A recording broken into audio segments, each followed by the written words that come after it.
morning. Oh, she's dried her tears. I don't know. I promise nothing. Just go, Sandy. Oh, and Tale, you guys. Tale is from our Azerbaijan trip. My favorite of all the adventures in international hunting. And we had some epic stuff, and Tale and his brother Tulik were our guides, and so we fly in. Oh my gosh, yeah, it was just a magnificent trip. But I have never seen men as machines like these guys. Like, wow. And yeah, so he spends every day with us in Tale. I just absolutely, and I'm gonna see you soon. I'm so excited. Tale, and he it breaks his heart to see me cry. And I just love you, Tale. It's like, oh, but I have such a blessed life. Like my life has been anything but boring, but it's been magnificent simply because of the people, and honest to goodness, the bankrupt or billionaire, right? You versus you in the mirror every day. And what are you going to embrace, and where are you going to put your focus? Because if money is everything, I feel really, really sorry for you. So, and that's my rant for the morning. Good morning, my darlings. So we're going to aspire not to cry today, but this was such an emotional day, that day, and yeah. So I promise nothing. I really do. So day 14, holy, as we're rocking through writing a book, just incredible. So I don't even have yesterday's page, which I probably cried all over it. So I raced to the insurance agency. It's now almost 5. Not because I'm a last minute queen of procrastination, but because I've had ownership of papers to my new ride for about 35 minutes now. My finance person at the dealership, Lee, had explained that I likely won't be able to get insurance without the original transfer document. Obnoxiously, I told her that I suspected that I could because it's a small town and everyone knows me. After all, I'm Sandy, the broker owner of Remax, Best Results Realty. I really wasn't that obnoxious, but it feels like I was now. Big whoopee, Sandy McKee. Now I'm running late. I need to deposit something into my new bank account that will be home to my $354.70 per month car payment. I race to the local credit union. Closed. Crap.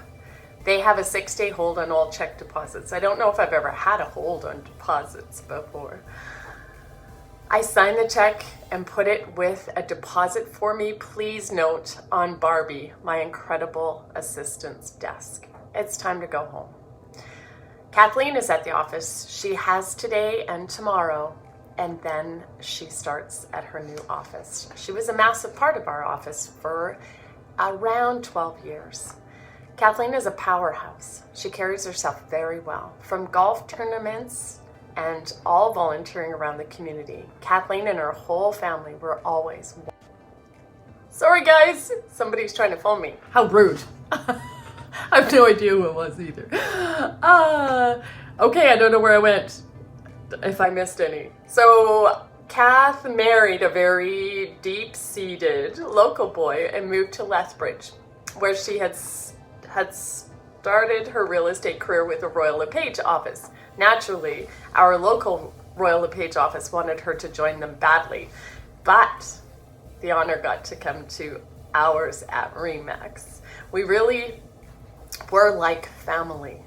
The good, the bad, and the ugly. We embraced or endured, preferably celebrated, the birth of Liam and Eric Susie, Cassie and Todd's awesome wedding, and the tragic death of Angie's husband, Doug, Sandy and Lachelle's difficult divorces, Mike and Rosalie moving back to Alberta rudely after making us all fall in love with them, and then the local tragedy that changed our office and our town forever.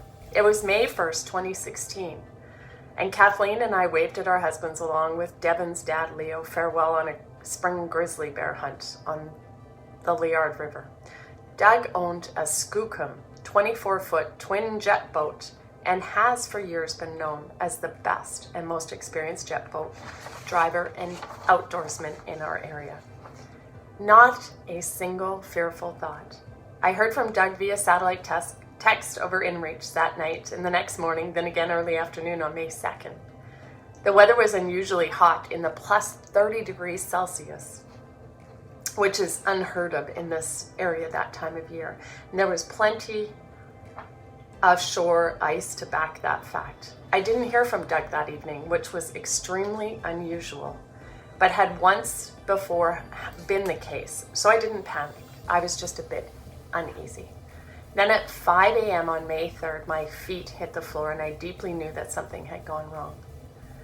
I had to wait at least an hour and a half to phone Doug's friend Dave Souls, who had flown the route with Doug twice to be sure that it was safe prior to their departure. He was exasperated at me when I called, that it hadn't even been a whole day since I had heard from the hunters. I promised Dave that if I was wrong, he could punch me in the face or in the mouth. You know, I've never been punched in the mouth. I don't know why I would ever suggest that anybody would be good to do that. I absolutely knew something was wrong. Please go see. Dave asked if I was coming along to spot. I told him that I was the last person that he wants locked in that bubble if there's no boat. So I called one of our closest friends, Dave Andrews, to go along. I refused to cause a bunch of fear or drama until I knew for sure what we were facing. I said nothing to anyone. Then I'm at the office.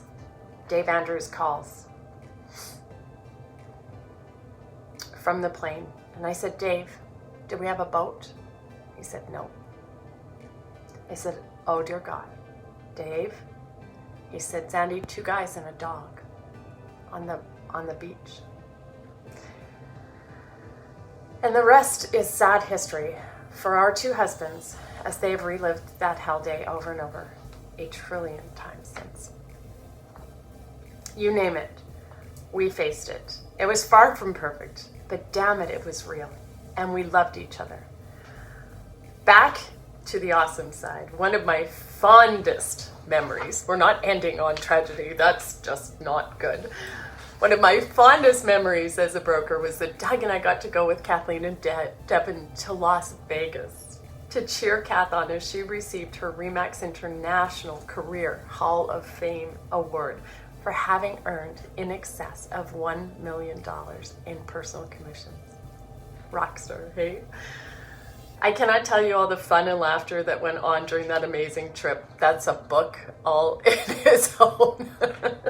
Actually, it would be really fun to write a chapter on that trip because I'll tell you what, it really was. That was 2014. Things weren't looking great in our local economy, but we had no freaking idea of what was coming in both finances and life. Happy and oblivious. Wouldn't we all like to move in and take up residency in happy and oblivious? Good morning. Hello, my friend. We are reading a book, and today I actually didn't cry. I can't believe it. That was tough. Maybe I cried enough yesterday. What do you think? Oh, Sandy. So yes, so tomorrow and Saturday morning, then Sunday off. And we're back on Monday. So awesome to see you all. I'm not sure if you need to catch the replay. We were chapter 2 and the last day in my RE/MAX office. So yesterday I bawled my eyes out, bawled. It was very, very real. Like that was my baby. I worked, I mean, it's not work when you love it, right? And it was love my town, love my clients, love. And I honestly thought I was done real estate. So this is kind of cool that I'm back and kind of rocking along, and life is definitely good. And truly, I mean, it all was such a blessing for me, my colorful life. But that day, that was one brutal day to go to the office and know it was my last day. So anyways, I hope you have a magical day. Mwah! Oh, I love you guys so much. Oh, you have no idea.